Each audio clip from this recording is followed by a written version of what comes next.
Hello, I'm here today with Oasis Scientific, and today we'll be demoing the CX-6000 Series.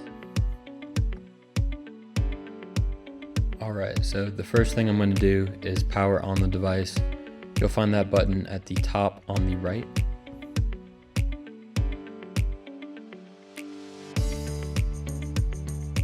I have a piece of hardware here to just give an example of what the display looks like when you hover it over an object. Using the joystick, you're able to get a full view of the articulation feature.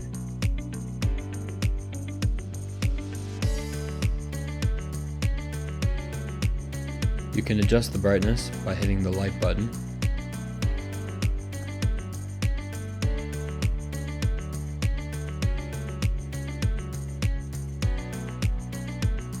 You're also able to capture pictures and videos by clicking and holding the camera button on the handle.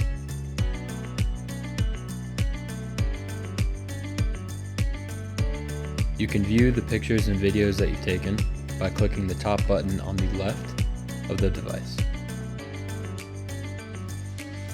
To lock its position, press the trigger button on the back of the handle, and then to release, press the circle button on the side.